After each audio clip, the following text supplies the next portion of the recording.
Thank you for pressing the self-destruction button.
Hey!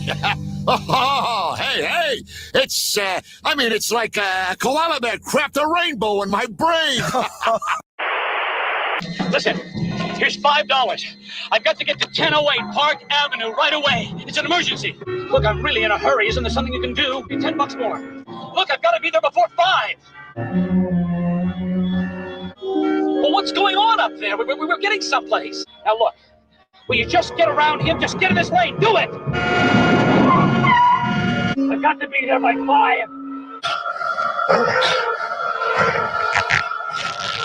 Hey, mister, you're going to be 10 minutes late, so just keep your shirt on.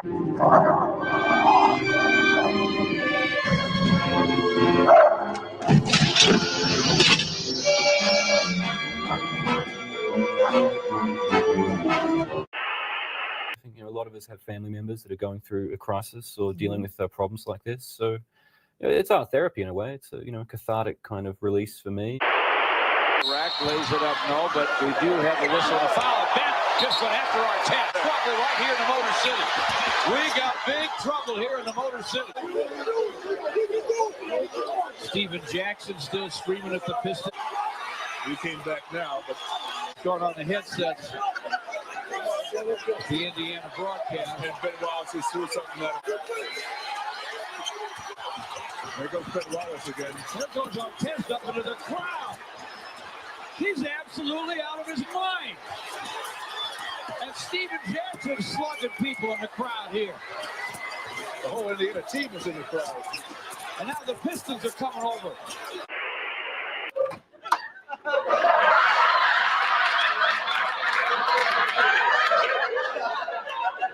And you want to be my latex salesman.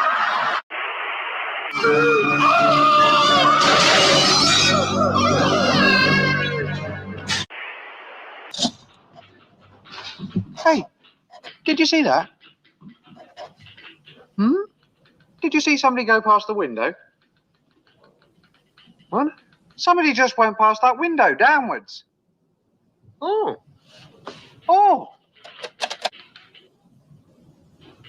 Must be a board meeting. Oh, yeah.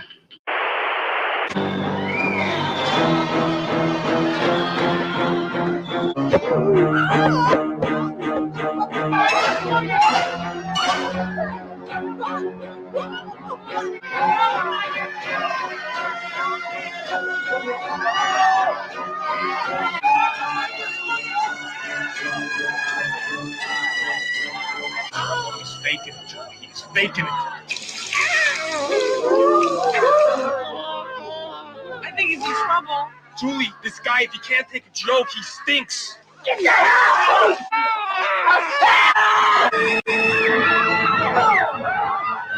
Nuggets on fire! Nuggets on fire!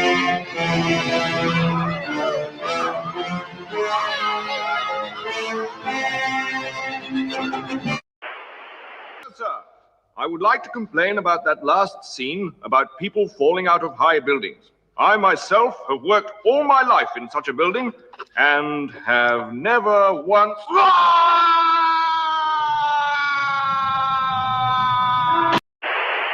Jack, you know what? Hey, I really like that hate t-shirt. The whole angry young man, black thing, generation. You know what I mean?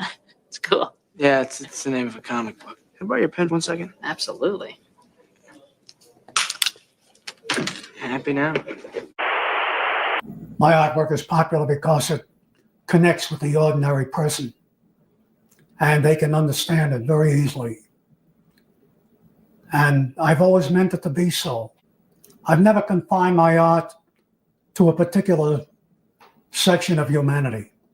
I love people in general. My art reflects it, and that's the way it's always been.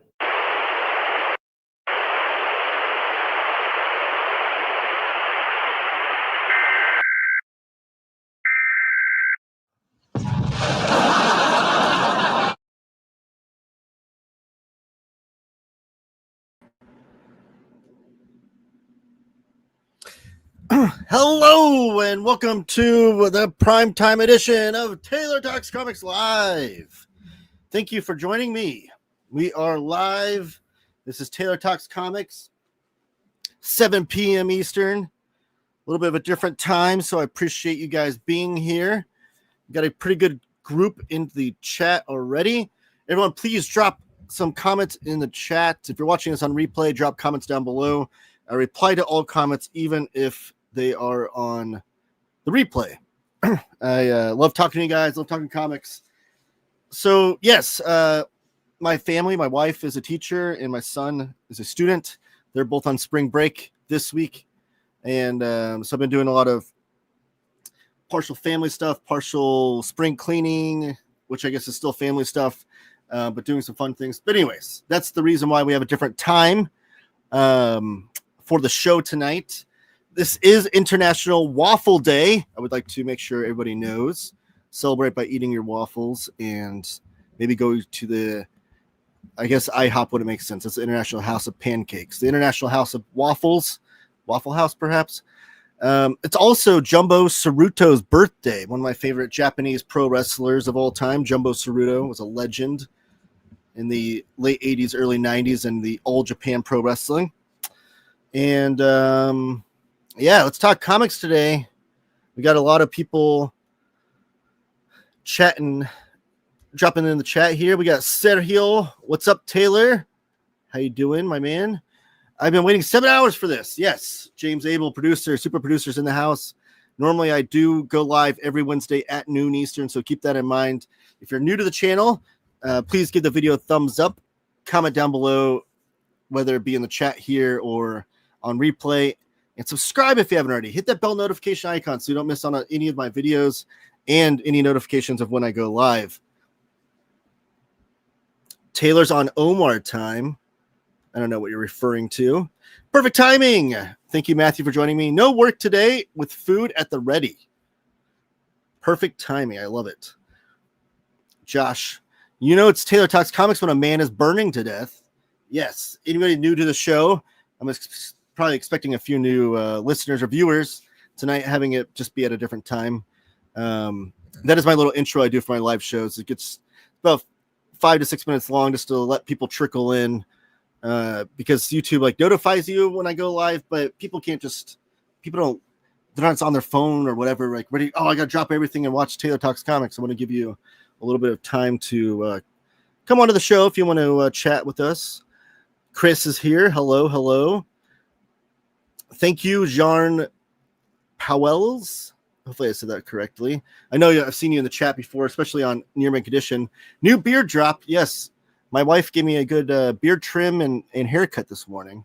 She's very wonderful. Also got a new hat, courtesy of my favorite comic book retailer, PBC, which I'll talk about in just a second. Waffle House, you heathen. Yes, you're right. I'm sorry. I do love a good Waffle House. I like IHOP too, though.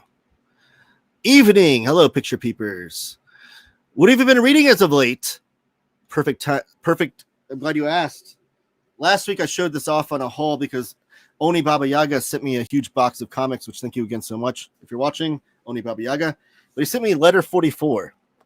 And I've been reading, I'm in volume 1. I have one more issue left of volume 1 before I get into volume 2 and then 3. These are the oversized Oni Press hardcovers. This has since been released through Image Comics in a paperback compendium, if you're interested. But I am hooked. I absolutely love this. I can't stop thinking about this comic book series. If it keeps going at this rate and it ends well, it might climb up my list of one of my favorite comic books I've ever read. It's that good.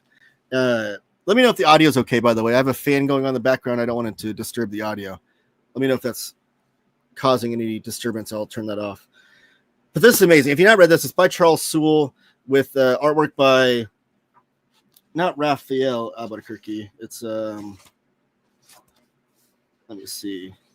Alberto Jimenez Albuquerque is the artist, with colors by Guy Major and Dan Jackson, and letters by Sean DePasquale and Crank.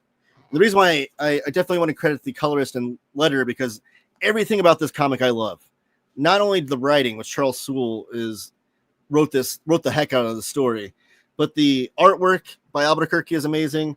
The colors, whether it be by Crank whether it be by Guy Major or Dan Jackson, whether it be by Dan Jackson or Sean. Oh my gosh, I can't get that straight. Whether it be by Dan Major or Guy Major, Dan Jackson, I can't even say that right, or the lettering by Crank or Sean DePasquale, all of it as a complete package of a comic book has been amazing. If you don't know, the premise is it's called Letter 44 because the incoming 44th president gets the letter, as is tradition. The president that's leaving leaves a letter for the incoming president, and that is the letter 44 because he's going to be the 45th president, right? Yeah, the 45th president, and the 44th president leaves him a letter. And the letter, he doesn't outright say like who's Democrat, who's Republican, but you can kind of, paint the picture. You kind of know if you know. It appears that the 43rd president was very Republican, almost like a George Bush type, and the incoming president is very much a Democrat, almost like an Obama type. I feel like that's kind of like what the idea was going when they were writing this. And that's to say they're exact replicas, but it has that idea. So the previous president, George Bush, put them into some wars in the Middle East and made all these decisions that like crashed the economy. But he leaves in this letter saying that he did all this for a reason, and all of it was very thought out because they were actually pouring the extra money the government was getting into this project where they were viewing these aliens from above that have like this station in space, and they were trying to make sure that the station wasn't attacking them, and they're trying to plan ahead to prevent any of that. How it's going.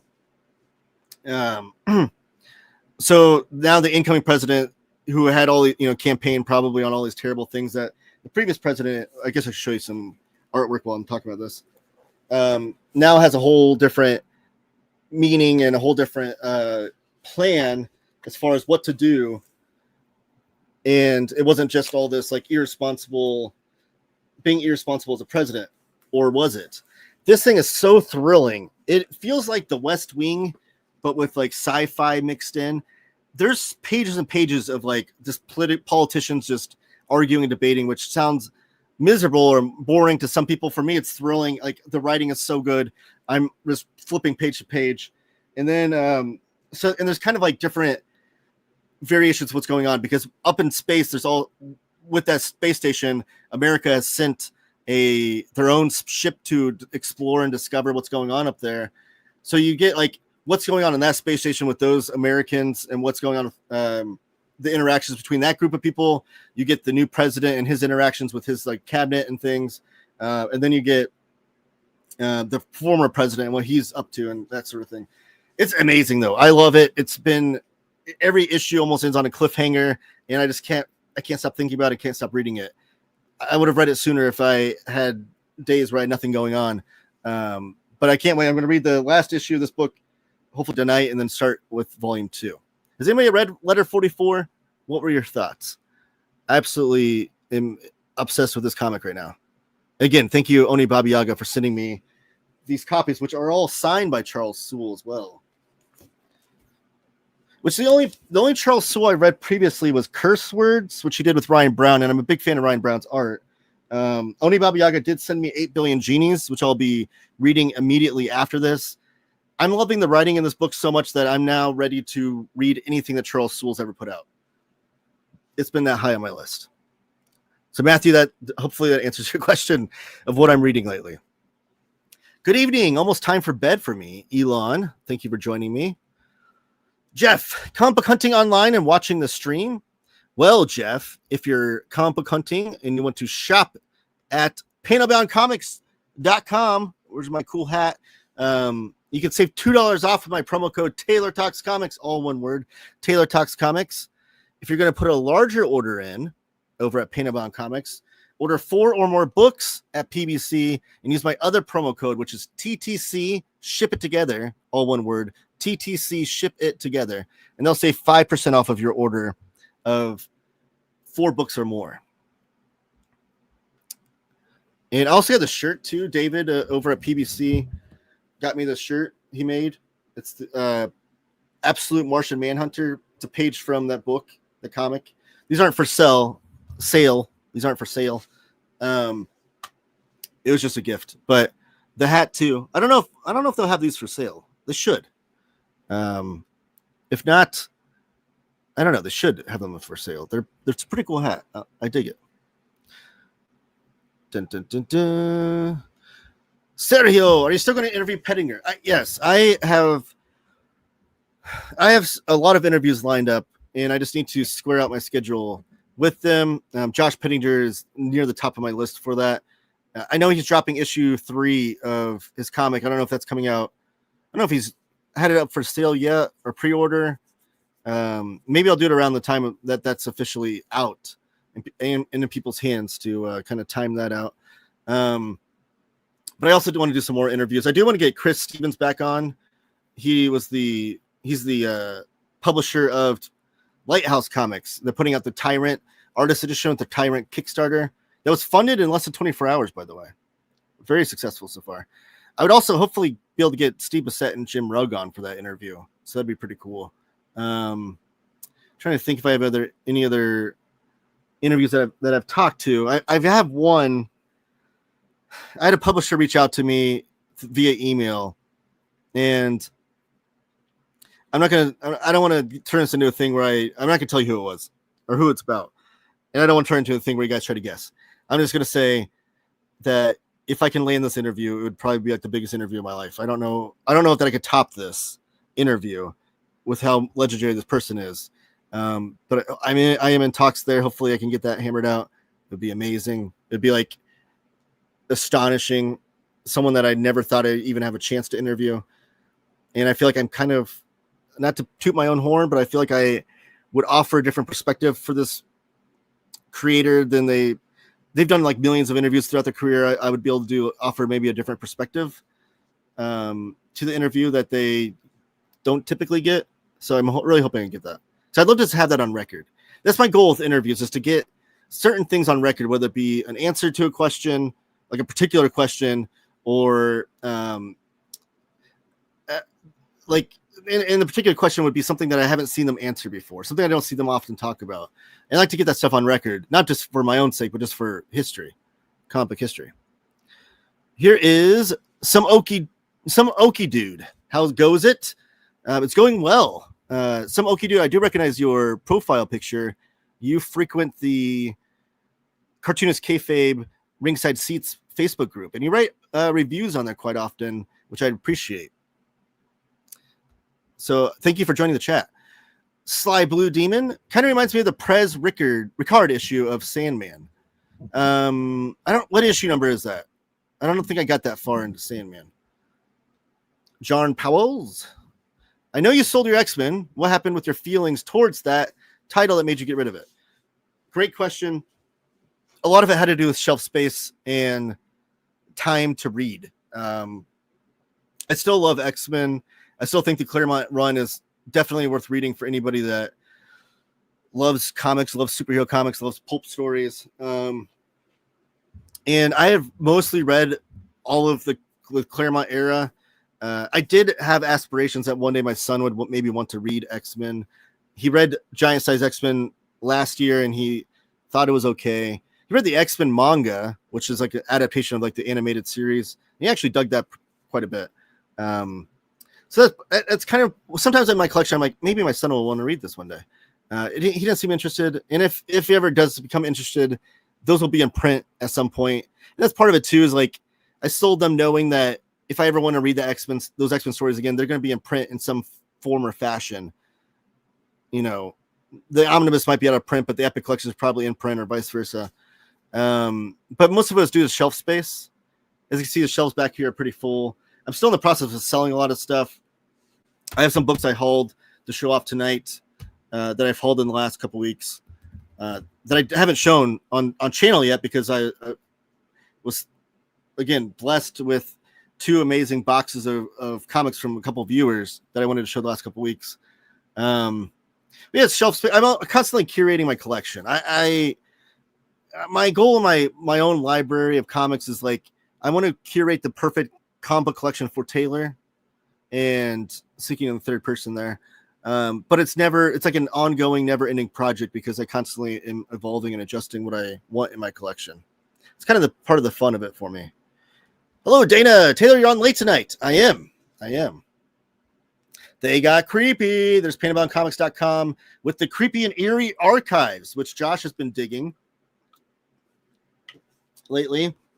They're books that I've shown off quite a bit on my channel, and I love them.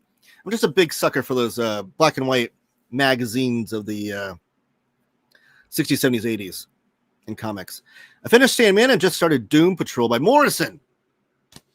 Not a biggest fan of Sandman, not to be controversial or not. And this is pre-gaming controversy stuff coming out. I tried reading Sandman at least 4 times in my life. The most recent time I read the first 32 issues, and I just couldn't do it anymore. I just finally gave up and realized this just isn't for me. And I don't know. I don't understand what it was exactly. I don't know. Because it's not that it's like too deep and thought-provoking. I read plenty of comics that are just that. It just wasn't vibing with me, I guess. The whole time he was in hell in those 20s issues like 20 through 30 or like that period, it was a real big slog for me. There are some great issues in the first 20 issues, though, that I really did dig. Like, I think it was issue 3 or 4, the Kirby issue. It was like the Jack Kirby characters. Obviously, I dug that one because I love Jack Kirby. Funded in like an hour, believe. He's talking about Tyrant there. Was it me? Am I the publisher? Here's Tyrant on Kickstarter. Everybody go back to that. It's a great project. Jim Rugg is designing the book. It's of Stephen Bissett's classic magnum opus of his career. Nice. Good luck with the interview opportunity. Thank you, No Good Comics. Yes, sir. That's me. All right. I'm glad I spotted you. Picture Peepers. I've been going down interesting rabbit holes lately. A lot of Gary Panter, early self-drawn Alan Moore comics. I'm a huge fan of Gary Panter. He's a guy I would love to interview one day. I did just see he posted though recently that he doesn't want to talk about Pee-wee's Playhouse ever again in any future interviews. He said he's talked about it plenty, which is kind of disappointing because if I ever did interview Gary Panter, with me being such a big fan of Pee-wee's Playhouse, that would be part of the appeal. But there's still plenty of other things I could talk to him about. And then self-drawn Alan Moore comics. Alan Moore's my favorite writer of all time. And those self-drawn comics, I don't own any. Those are a giant hole in my collection. I would love to own some of that stuff, but I don't. Are we going to talk about the late, great Sam Kieth? Yes. Rest in peace to the legendary Sam Kieth. Sam Kieth was an iconoclast. He was a truly singular talent as a comic book artist. I love his work. I am hoping that they still are able to one day put out the Max in a complete edition. Hopefully with original colors even. Because I'd love to read that series all in one. I've never read the entire series. But Sam Kieth's artwork in like Marvel Comics Presents, Batman Max was great too. Oh, and Alien. He did an Alien comic too, didn't he? Didn't I have that? Oh, and the first 5 issues of Sandman. He drew those as well. So Sam Kieth was a legend, in my opinion. He was a part of that second wave of Image guys too. Like he wasn't one of the Image founding fathers, but he was in that next wave of creators. So he's had his hands in so many important pots of comic book history. It's super tragic that of his passing, and I just hope that we can honor his legacy and his artwork by putting out collected editions of his for future readers to enjoy and discover. Matthew, are you planning to do an overview of the new Fanta EC book? I am. I was just reading that the other day, actually. I think you're talking about the My Gun is the Jury, or My Gun is, I forget what it's called. It's the one that collects the Wally Wood, Jack Davis Panic stuff in there. I am going to do an overview of that because not only in that book, but I'm going to show off that Fantagraphics has now collected everything from Panic that Panic ever did. Panic, if you don't know, was the spin-off of Mad Magazine or the Mad comic before it became a magazine. EC Comics came out with Mad. It was super successful, so they came out with another comedic mag or comedic comic, I guess, called Panic. And it was the longest running of the Mad ripoffs, even though it was within the same company. But every publisher and their brother was ripping off Mad Magazine or Mad the comic even from the get-go. And Panic lasted 12 issues. So now within those EC artist library from Fantagraphics, since that book has come out, we now over the course of like 4 or 5 hardcovers, we have the complete Panic as well. So I'll be showing that off in the overview. And so yes, I'll be doing that overview hopefully in the next few days. Sly Blue Demon. Claremont Volume 3 is where it really picked up for me. Once Kitty Pryde joins, is the comic running on all cylinders. I do love that era of X-Men. Kitty Pryde's an incredible character, especially as like the reader focal point character, which I feel like she kind of is. Just a tremendous character, and her relationship with all the different X-Men is great. I do love that Volume 3. I think that Volume 3 also has God Loves Man Kills as well, right? Taylor, X crap ain't worth the space. Get out of here.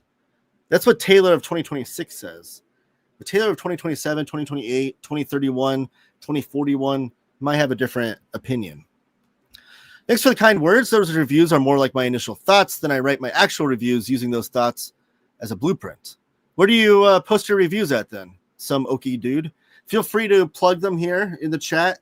I am very friendly to people plugging their work as long as you're participating in the chat as well. You know, you're not just in here, plug your stuff and jet out. But yeah, where do you post them? Chris Brogan, same Taylor. I only got through issue 7 or 8 for Sandman. I do love Death though. Chris, that's interesting that we both share that. I find myself in the minority with the Sandman thing. And again, this is pre-game and stuff, so this isn't like that hasn't clouded my judgment at all. I gave up on Sandman in my most recent read when I made it to issue 32.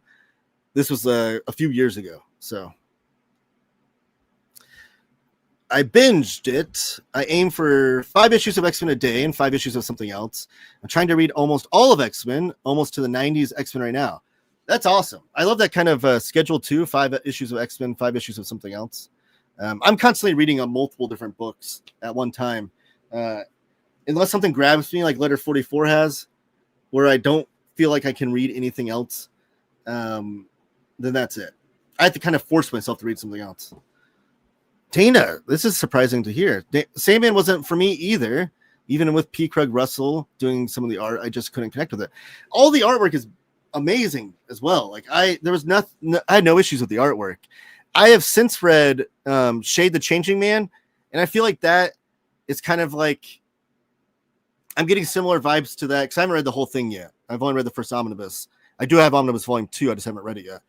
But similar vibes of that to Sandman, but I love it more. It's more psychedelic to me. Maybe it's the writing from Peter Milligan that I enjoy more. The Chris Bachalo artwork is great. I don't know. I just like it more. I'm really drawn to occult stuff. So Sandman was just candied to me. I can see where it wouldn't hit for people.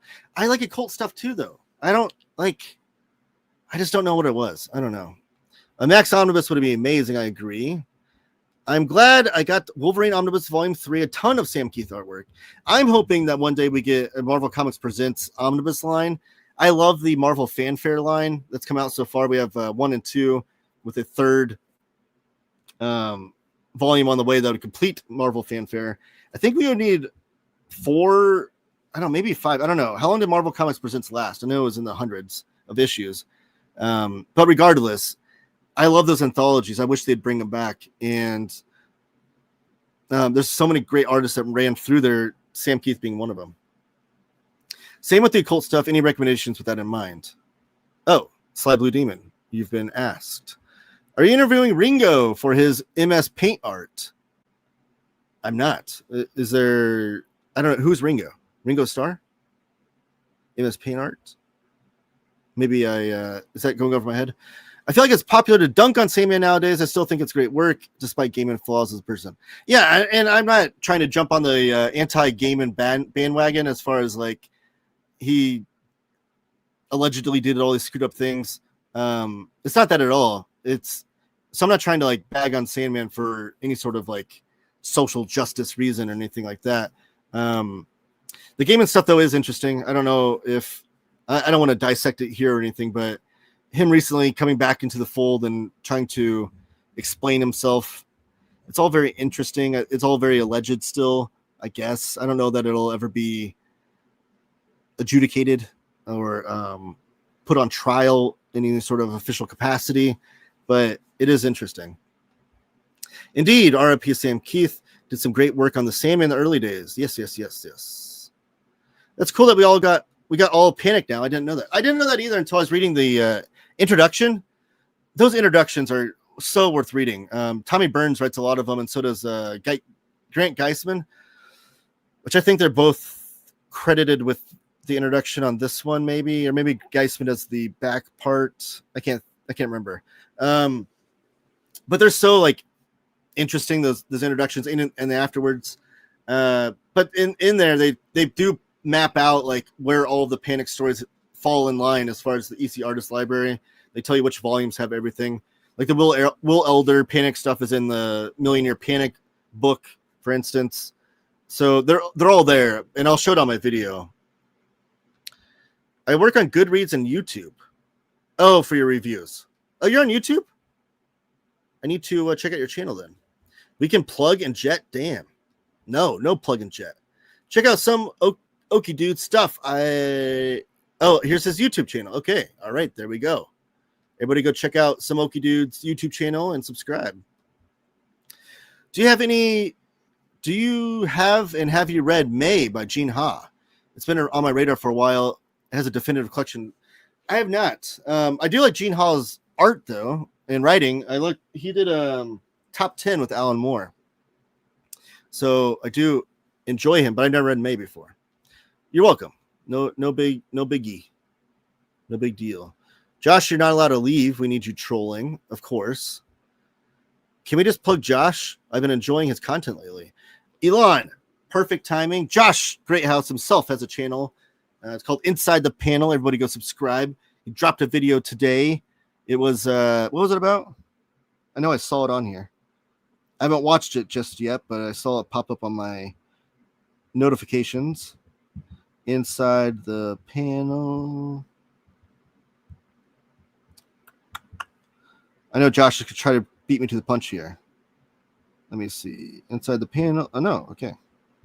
Josh Greathouse. He's also a working cartoonist with his comic Bang Ballad of the Tiger, so everybody go check that out.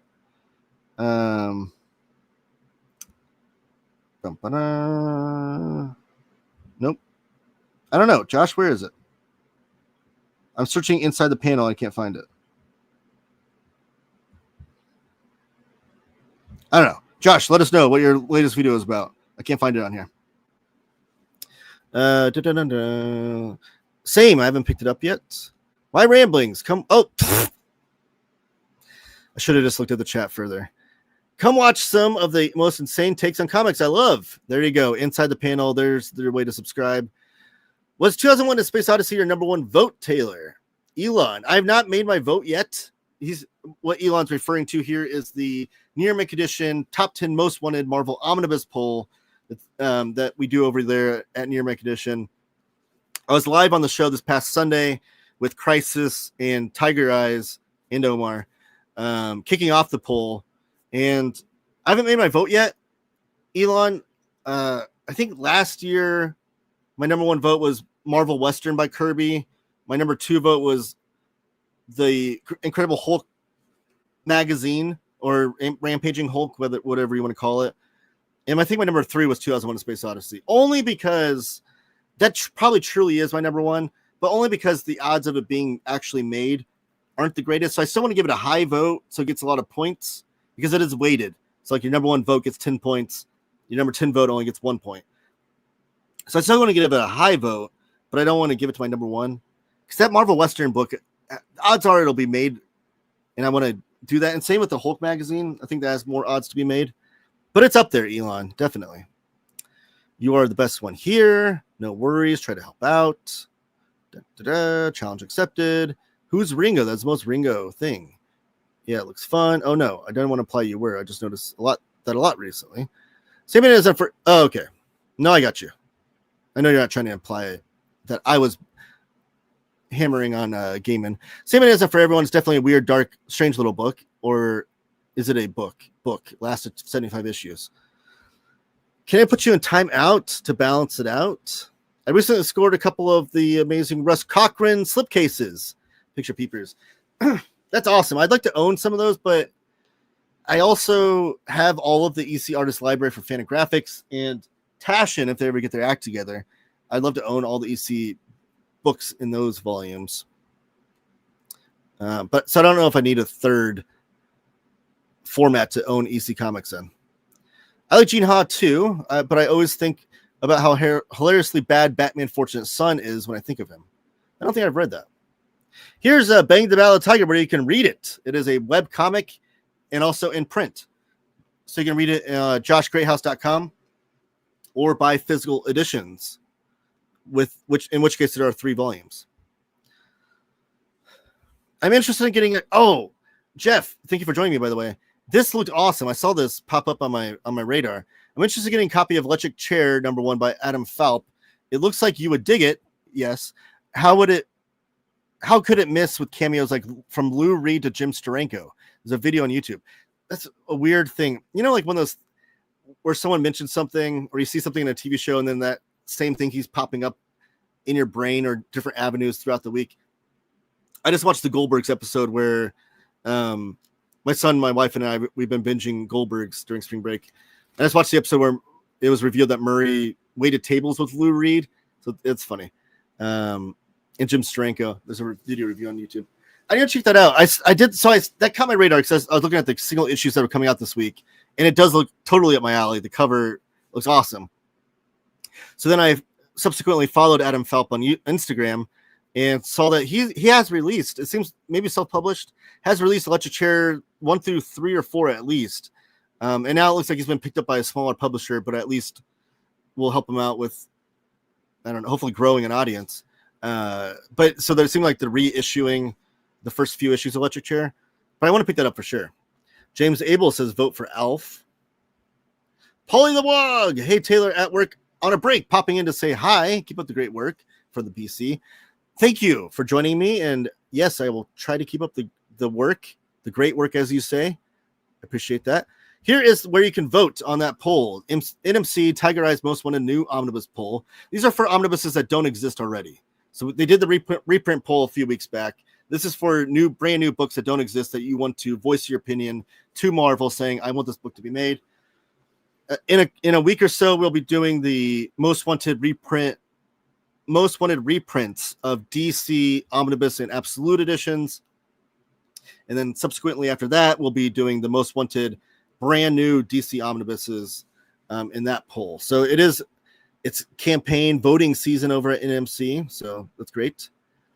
Vote for our favorite classy model, the model that Jarn Powell's, hopefully I'm saying your name right, has in their profile picture there. Marvel and DC are doing a lot more. Cupcakes Comics Reviews. I'm here. Thankfully, got the comics yesterday itself. And Cupcake Comics Review, who posts a video every Wednesday. He is a Wednesday warrior, and it's low hit over there. And every Wednesday posts a review or video of the single issues that he picks up in a little review here and there. And also, whenever Low Hit really vibes with a comic and really enjoys a comic, he usually does a separate video review of that too. You've made your choice with EC, but those Cochran books are mine. There is a Godzilla Monster Piece sequel. Yes, there is. I believe that Tom Scioli is only doing the backups in it, though, unfortunately. Stereo, what do you think of Johnny Ryan's comics? I love Johnny Ryan's comics. They definitely are not for everybody. They definitely for mature audiences. I'd say for mature audiences with immature senses of humor. I think Prison Pit is my favorite Johnny Ryan comic. But I did read all of Angry Youth comics, and I enjoyed that quite a bit. That's kind of Johnny Ryan's Hate or 8-Ball, his one-man anthology of sorts. But Prison Pit, I think, is my favorite of his. Here's where you can order Electric Chair. There is a Godzilla Monster Piece sequel, but it ain't Scioli, but he has a backup story with Robin Hood. Book is about Romeo and Juliet. Did that come out this week? That is sold out, Josh. Vote for compendiums. Oh, geez. There's enough omnibuses out there. Paperback Dan joining us to spout his opinion on his anti-hardcover opinions. Why is Danny here? Did he not go buy comics? Paperback Dan always buys comics. What are you talking about? Hi, Taylor. Been looking forward to Fantabucks ever since I saw a video about it last year. Rose, thank you for joining me. Yes, so I did do a video last year. I'll probably post a link to it on my social media, which is all, by the way, is all down below in the description. Everywhere you want to or need to follow me, including Goodreads and Letterboxd. But I'll probably post that link to the video again because I go through my entire library, my personal library, showing off as many Fantagraphics books I can. But the Fantabucks sale, yes, is this weekend. It's basically you spend $50 on Fantagraphics website and you get a $50 gift card back. So it in essence works as like a BOGO buy one get one free type deal. But it works for pre-orders as well. So I just dropped the video last week of the upcoming catalog of great books, high-priced items, even like the Mad box set, the Mad Kurtzman Years box set, as well as the Zap Comics box set and the Steranko slipcase edition, and the there's another box set, I think. I don't know. But it's high-priced items. So like the Mad box set is like $300 or something crazy. But you buy that, pre-order it off Fantagraphics website, and you get $300 back in gift cards. And those gift cards will come to you on April 1st. But then you can use those gift cards throughout the year on Fantagraphics website as well. So it's a great deal. You know, you end up getting that box set for like $150, kind of. It's like comic book fan math. Any new releases from them you suggest using these bucks for? Yeah, the Mad box set, the Zap Comics box set, I think are both great picks. There is this book coming out soon, which I was going to show off in my haul. This is great underground comics. New releases. Anything Megmog and Owl is great. I always recommend that. Sunday by Olivier Schwaun is great too. I don't know if you've read that or not. Devil's Grin by Alex Graham. I would highly recommend that one. If you're looking for some love and rocket stuff, Life Drawing by Jaime Hernandez, or just like the Locust hardcover, which I showed off on my channel recently, is a great buy. Classic comic strips, Crazy and Ignatz, they have great hardcovers for that. What other? Space Hawk is coming back into print from Basil Wolverton. Love that book. Hip Hop Family Tree is great. Trying to look around at my Fantagraphics stuff. All that stuff is fantastic. I support this cause. For compendiums, I have one compendium in my haul, but 3 other thick trade paperbacks I can show off. Just should probably get to that here soon.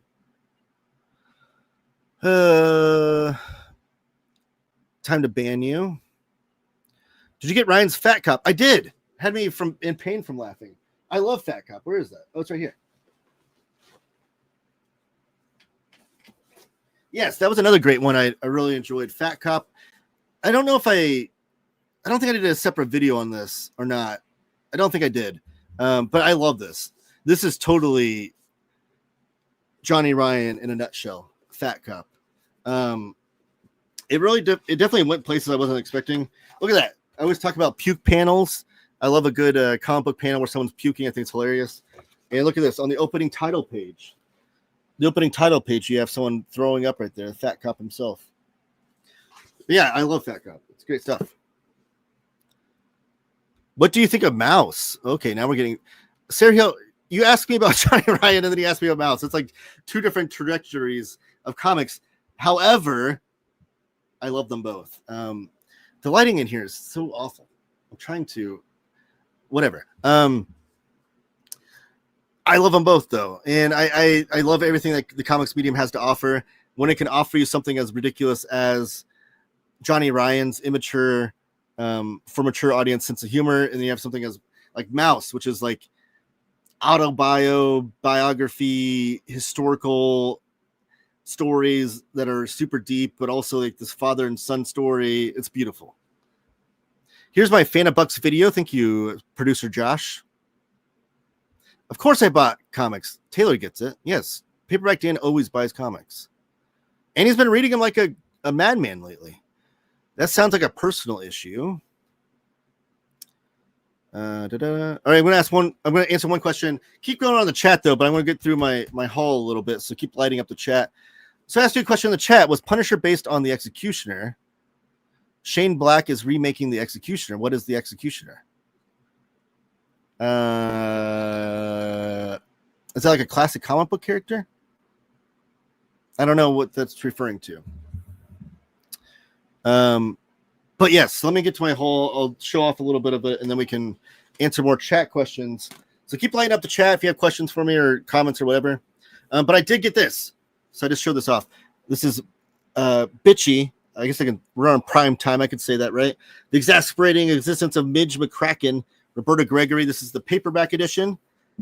Look at that spine. Who doesn't want that on their shelf? And then here's the back cover. It's a paperback edition, but it's pretty thick stock paperback. It does have a hardcover edition as well, and I think if you pre-order it, you might be able to get a book plate from Roberta Gregory. I forget how that works, but there's a hardcover edition which is limited, so I maybe order that on the Fantabucks sale. But I'll be doing a review of this when I can. But also, this was in the news recently because this was one of the books that was struck by. It was on the barge or the ship that was struck by an Iranian missile. It was this book, and then also the Atlas Weird Worlds book. I got my copy. I don't know if this is one of the books that was on that shipment, or if this is just an advanced review copy that had been printed before that. Because I do know I saw other people have review copies out before that news dropped, so this could just be one of those. And also, I don't know if that shipment that got struck by the Iranian missile was the hardcover or the paperbacks. So I don't know any of that information. I do know the books are safe and everyone was safe afterwards. So none of the books were damaged, but I don't know if this is from that or not. But Roberta Gregory is one of the great feminist female cartoonists in kind of the vein of the underground comics. So, you know, guys like Robert Crumb and Spain Rodriguez and S. Clay Wilson.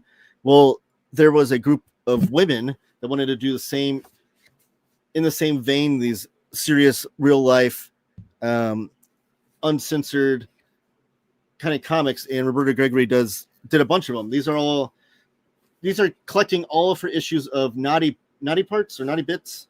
I think it's Naughty Bits, which was a 40-issue series published by Fantagraphics from 1991 to 2004. Still the longest running solo comic title by a woman creator. It is notorious for irreverence, biting wit, and smashing through the boundaries of uncomfortable subject matter. I did notice, though, that they are collected in here. Here's a black and white image of Midge McCracken herself. This book was also designed by Kayla E., by the way, one of my favorite book designers / cartoonists.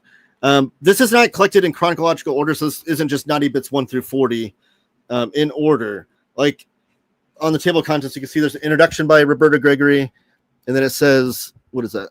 I'm trying to read it on the camera there. Naughty Bits number 3, 4, and then number 21, and number 6, and number 7.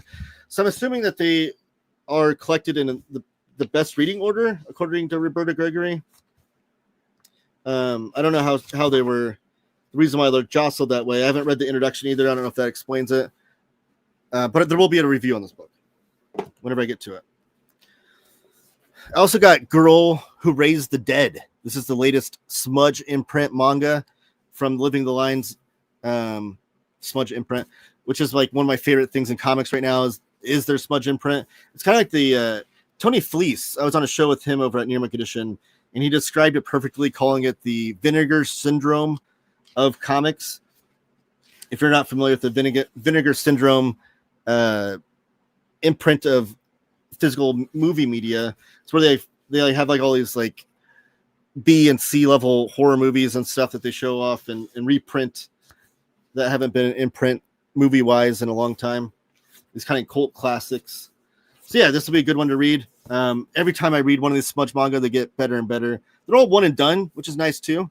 So you don't have to worry about like a 40 volume manga series on your shelf. And then the next volume comes out soon as well.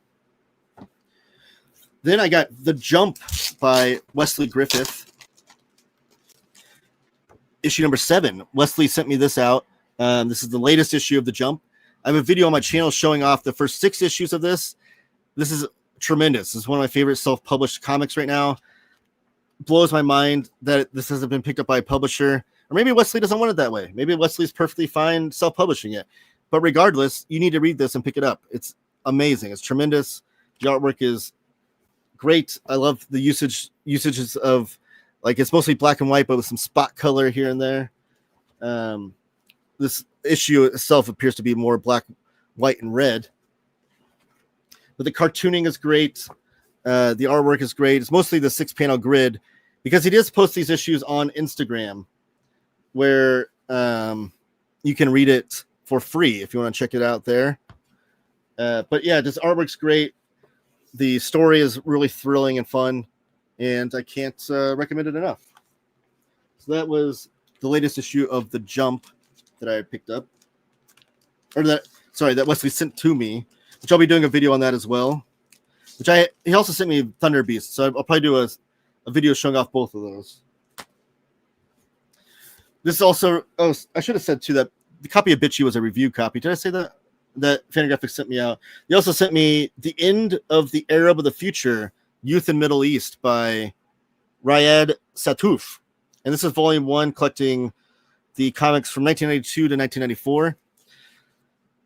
I've had a viewer to explain this to me, but I believe there's like 4 volumes of The Arab of the Future, and then there's 4 volumes of The End of the Arab of the Future that follow.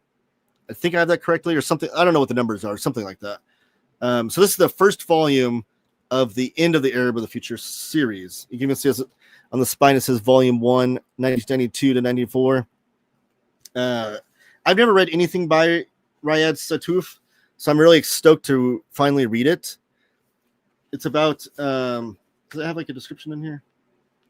He's a teenager growing up in the French region of Brittany, where he lives with his mother and brother. He is born to a Syrian father and a French mother and spent his early childhood in Libya, Syria, and France. But at age 14, Riyad navigates puberty, isolation, and the pressures of French society. He turns to books, heavy metal, and drawing as a refuge. So there's a lot of references to like movies and heavy metal and comic books and books itself in here as he's navigating his international life. So excited to read that. Check it out. The rest of it's all DC Comics. So I think that's a good break. Let's go to the chat, respond to some questions and things, and then I'll get to the rest because all the rest of the books are DC Comics. Fantagraphics sends things out early with pre-order too. I got the Corto Maltese read and done a video before others got theirs. Look at that. Way to go. You got your video done before me. Was Corto Maltese in color originally or colored later? It was originally colored, which I think the new editions by Fantagraphics will be trying to honor those original coloring.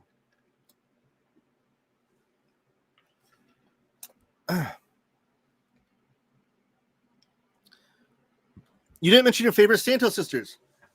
Santos Sisters Volume 1 is a great book to pick up as well. Thank you, Chris Brogan. I've got a video on that as well. And if you want to check out why I love it so much, and Volume 2 will be coming out later this year. No Fat Cup videos, Taylor. I must have shown it off in that Fantabucks video then, I think. Puke Panel are Taylor's middle names. I'll take it. I'll accept it. I read Santos Sisters because of the bearded guy on screen. The vomiting in comics trope always reminds me of the Bobo Belinsky one-pager by Crumb. I need to look that up. I don't know if I know what you're referencing. Maybe I do. I don't know, because there's some puking panel or comic that I posted in the group. The Cupcakes Comic Reviews, there's also a group chat that we're in where all of us comic fans talk. That's where Paperback Dan is from as well. And I always post my puke panels in there that I find. And they all hate it. So I might have posted that one to them. I don't know. Executioner is a movie or TV show is my guess. Okay. I don't know. There's a series of paperback novels. And it was a 70s film starring George Peppard. I'm not sure. Having a favorite book designer has to be the nerdiest thing a nerd can do. I have a lot of favorite book designers, Dan. I know you're joking, but Kayla E is one of them. Chip Kidd, I think, is like the creme de la creme. Ian Chalgren, I talk about him a lot. He's one of the up-and-coming book designers that I really dig. Jim Rugg does great book design. If Jim Rugg could have a career just doing book design and not being a cartoonist, it just turns out that he's also a great cartoonist. Trying to think of other great book designers that I'm a fan of. I just notice it. You just notice it when you see a book and it's like you can tell someone actually put love and care into the design of the book. One publisher that doesn't do a lot of that is Marvel. Love Marvel Comics, but they really do kind of cookie cutter copy and paste on their book designs, and it's unfortunate.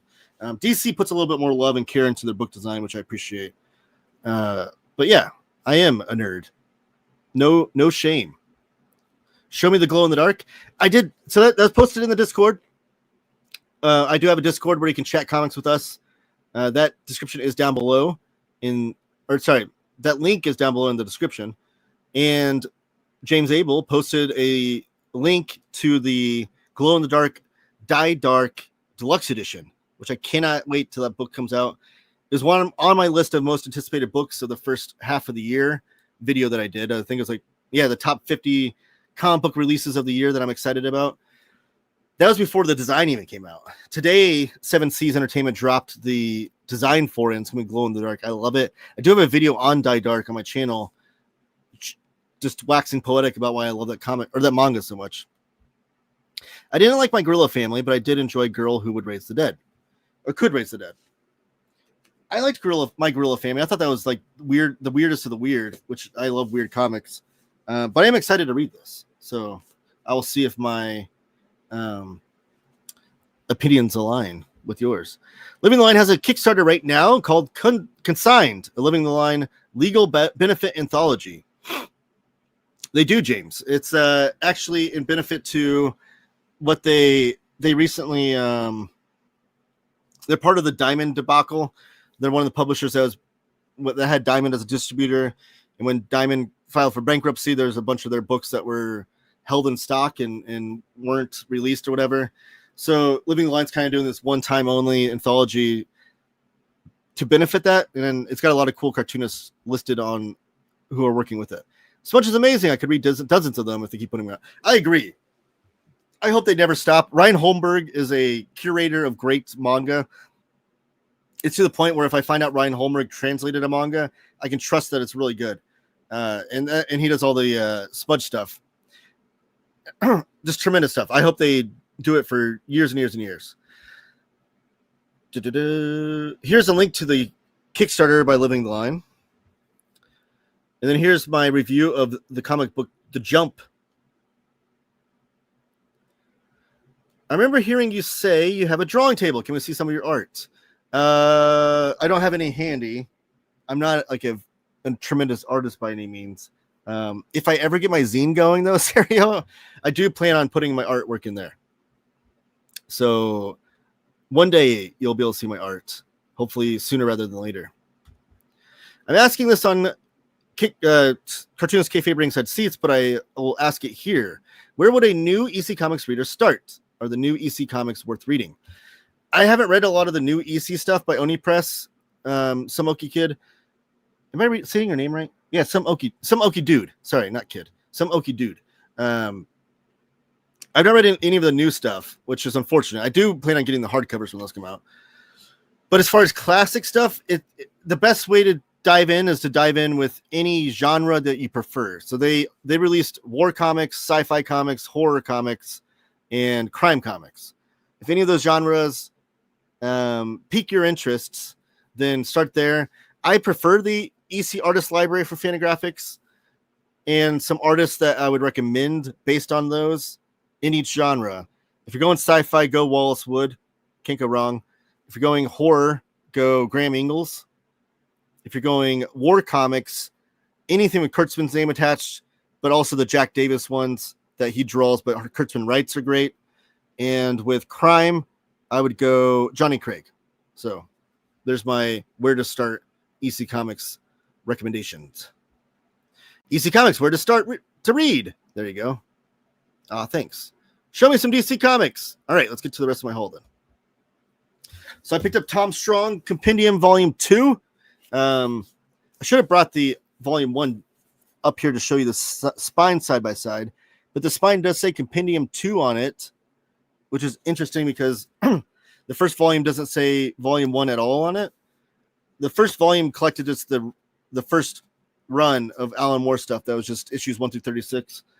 This is collecting all of the mini series afterwards. Tom Strong's Terrific Tales 1 through 12. Tom Strong and the Robots of Doom 1 through 6. Tom Strong and the Planet of Peril 1 through 6. The Mini Worlds of Tesla Strong #1, and then some other stuff.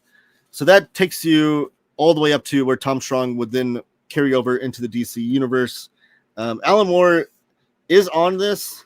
In this book, he writes some of it, but it's a lot of work by other creators as well. So, huge fan of Tom Strong. I think it's some of Alan Moore's strongest work, and I've not read a lot of this stuff though. So this will be new to me, and I'm excited to dive in to this. So there's a compendium for you, paperback Dan. However, I got some omnibuses now to show off. In my efforts to collect all of Flash in the omnibus format, because the Flash is my favorite DC character, I picked this bad boy up finally. This is the Flash omnibus by Francis Manapul and Brian Buccellato. I don't know how to pronounce his name. I read this material, was it last summer or the summer before, in trade paperbacks via my library, and I absolutely fell in love with Francis Manapul's artwork. His page layouts are so interesting. His eye for like page design and just figure drawing is tremendous. So I really dug the Francis Manapul stuff. Here's a great image. But I didn't own it physically, and like I said, I'm trying to own all of Flash in oversized edition, especially since this year we will have pretty much all of Flash in omnibus or oversized edition, from Crisis on Infinite Earths all the way through Joshua Williamson's run. Like, we're about to have like all of that from like 1986 all the way to 2020, whatever that is. 2021, 2022. I don't know when Williamson's run ended. We'll only be missing one volume after 2026 is over, and that's the second volume of the William Messner Loeb's omnibus. So right after Crisis on Infinite Earths was the William Messner Loeb's omnibus volume 1, and then we would need a volume 2, and then it's the Mark Waid's volumes 1 through 3. And then Jeff Johns volumes 1 through 3, which this is Jeff Johns volume 3 omnibus. So I picked this up as well. This is the last one I need that's in print. The only one I'm missing, the only Flash omnibus I'm missing that I don't have pre-ordered or I don't own is volume 2 of Jeff Johns. So hopefully I will. It's really out of print right now and hard to find, but hopefully I find a copy or it gets reprinted soon. I think it probably will be reprinted. It's Jeff Johns. He's super popular at DC. And I want to own and read all of Flash from beginning to end. Also, I should shout out Silver Age Flash is tremendous. I love Silver Age Flash. It's kind of what got me into Flash to begin with. So I was reading the Carmine Infantino Flash comics from the Silver Age. I think I put those comics up there with like Spider-Man of Silver Age and Fantastic Four, which I love those runs as well, but it's that good. And since then, I've just become a big fan of Flash. So 2 omnibuses for Flash. And then these came in. These are the DC Finest Batman Red Skies and DC Finest Batman Year 1 and Year 2. So they're collected. It seems like they're doing like 2 of these a year, of these Batman DC Finest books. And these collect all of Batman. This Red Skies takes place like a little bit before Crisis on Infinite Earths and a little bit after.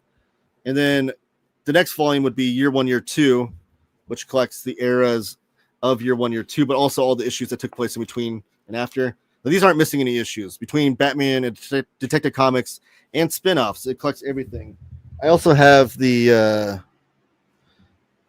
DC Finest Batman Killing Joke. I'm trying to see where I have that at. If I can grab it real fast.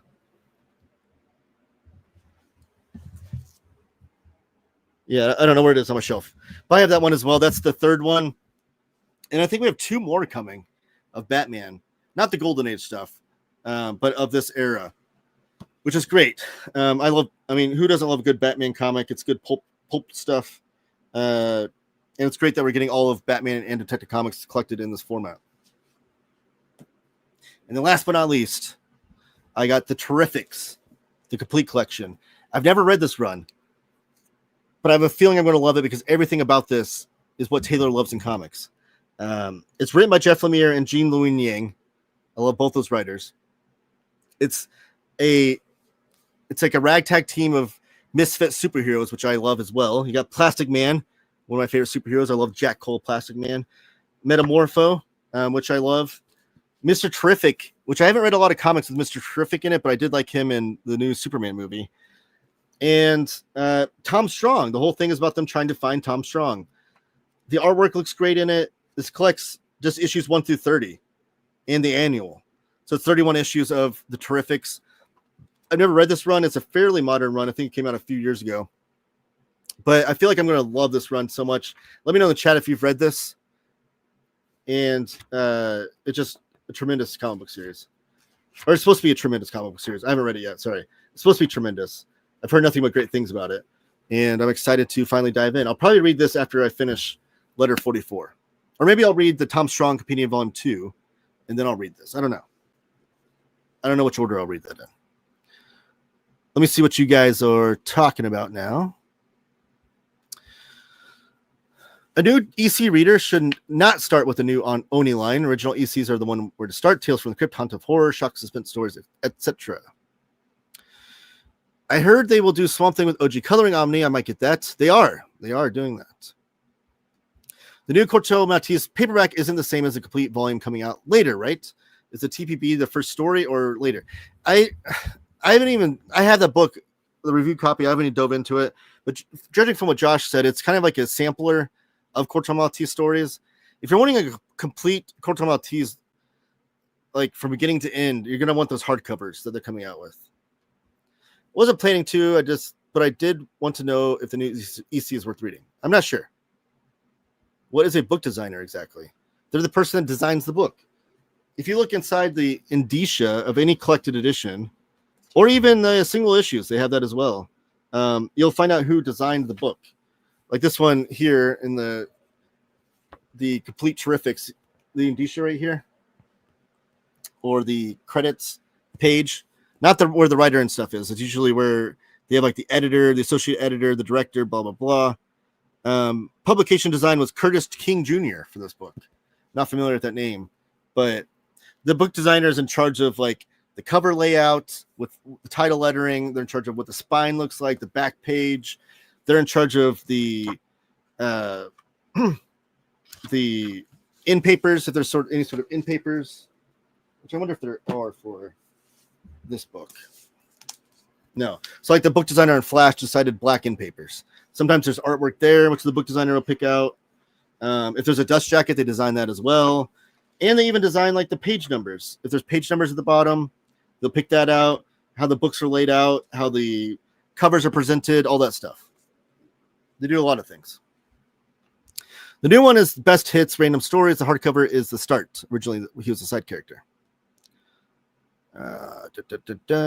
Here's my Discord. Here's a link for that from James.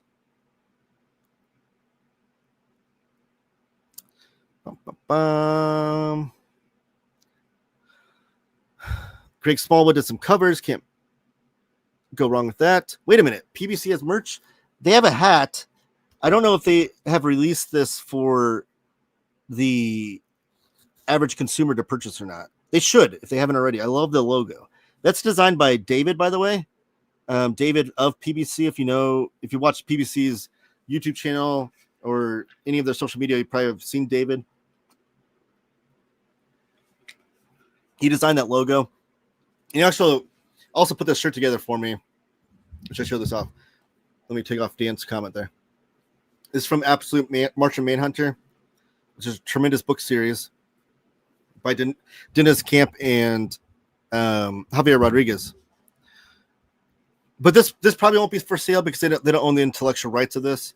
But the hats should be, and maybe T-shirts. Taylor won't have a zine. Oh, Josh, come on. Don't give up on me. Oh, no, you got a bingo. He mentioned a zine. The sun will burn out. All life will stop. 2 weeks later, maybe. Oh, come on. Me and Neil could contribute to Taylor Mad Hate Magazine. You can. You're both great artists. If you want to see some Neil artwork, which isn't mentioned often, the end of my videos, all of my videos at the very end has a picture of Rorschach on the toilet, but it's blurred out, and he's got he's reading a newspaper. That was actually drawn by my friend Neil, who's also a friend of Cupcake Comics Reviews. So if you ever stayed in my videos till the end, you'll see that at the end of all of them. Not the end of my live shows. I don't have that going, but Ghetto Head Productions, Ed Brubaker. Yes, Ed Brubaker. What are you mentioning him for? I bet Alan Moore loves that. Oh, that they continue on Tom. I'm sure he hates it, I'm sure, but I don't even know if maybe they suck and then they're not very good. I don't know. Shocked they didn't reprint one. I agree. The only EC comics are modern horror. I do love some Wally Wood. Look forward to his EC stuff. So Chipsy and Jim Zub and Ryan North are doing a signing for Mad about DC by Beguiling. Get this, April 1st. I'll be there. I'm jealous. That's awesome. I started reorganizing my collection, and I'm stumped where to put Tom Strong, with DC or somewhere else. I mean, yes, Tom Strong was originally Wildstorm / America's Best Comics. I assume, though, that Dan, if you have any Vertigo stuff of DC, where it's like DC adjacent, published by DC, but adjacent to their ongoing universe, I'd probably put it there. It does have the DC logo on the spine, so it makes sense in that regard. There was a phase when Tayman just went berserk on Manipul. He did a PhD on Francis Man. I was very hyped on Francis Manipul when I was reading that. I was like, where has this guy been my whole life?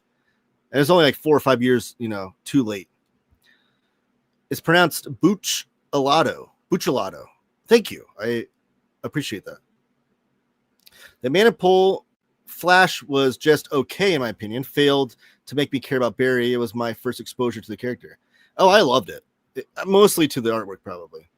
He did Chicken Devil. Yes, Chicken Devil's great. If anybody hasn't read that, you need to. I wanted to read John's Flash, but I want to do his Green Lantern first. I've not read his Green Lantern, so I still need to do that. I'm probably gonna pick up the compendiums as well.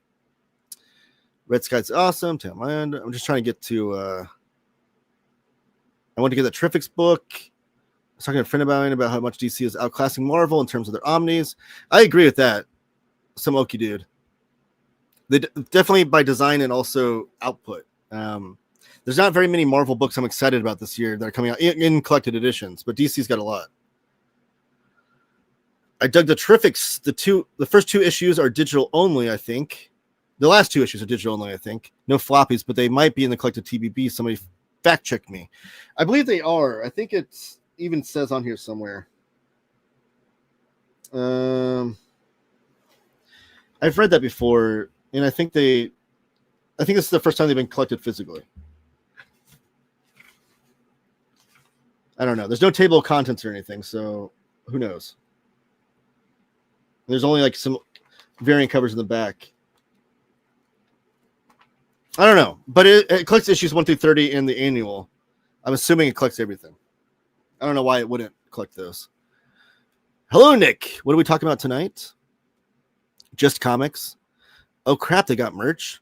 I don't know. They need not seeing that on Panama Comics. I'll talk to David and see if we can sell that. By the way, everyone, check out the promo code on the bottom of the screen there. If you're ordering a book of four or more books on PanaboundComics.com, use my promo code TTC, ship it together to save 5% off your order. This information is all in the description down below, by the way, if you never need to refer back to it. It's in the description of all my videos.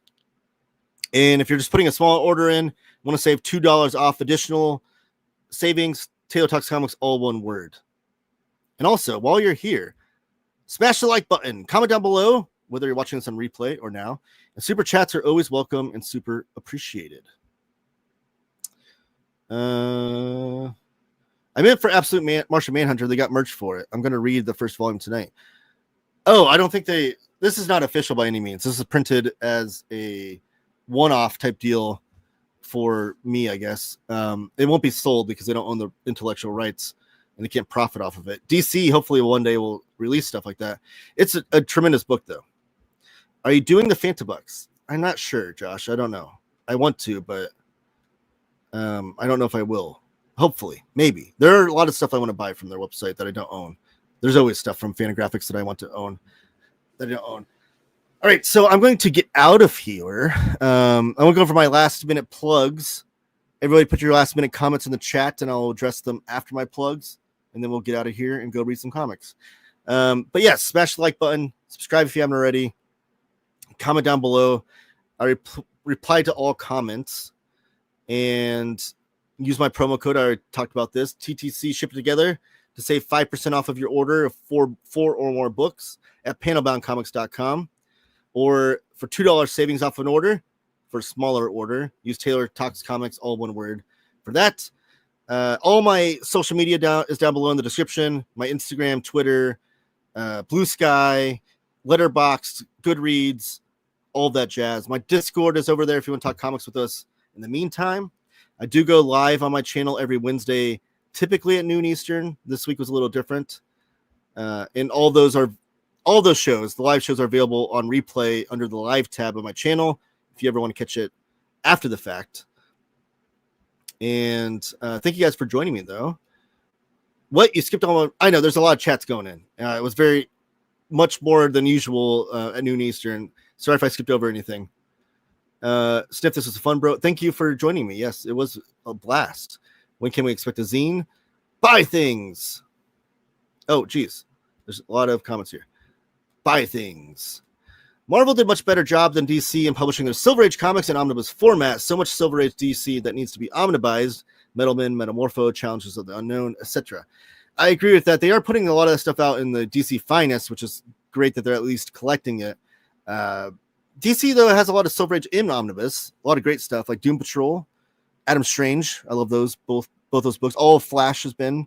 I do want the Bronze Age Flash, so there's a giant gap between Silver Age Flash Volume 3 and Crisis on Infinite Earths that hasn't been collected. We did get a DC Finest volume recently that collects some of that stuff. Trying to think what other DC stuff do I love for Silver Age. Oh, Legion of Superheroes, Green Lantern's great. I have a lot of Silver Age DC stuff. Batman and Superman only have like one volume each, though, which is unfortunate. But then, yeah, a lot of the obscure stuff. Metalman, Metamorpho, Challengers of the Unknown. Do you know if VFC is doing Wheels Talk Airplane review? I don't think they are. I think it's Oddfeld's birthday, and I think they're taking the night off. So Omar released a video at 7:30, though. I do know that. Josh, I think you just post zine every day in the Discord. That might work. You skipped the zine question so fast. I don't have an exact date. I don't know. I'm working on it. He is pure evil.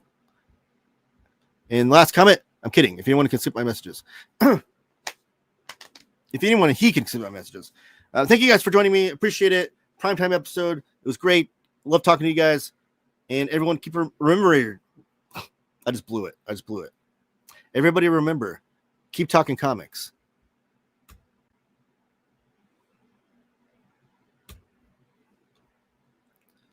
In stream.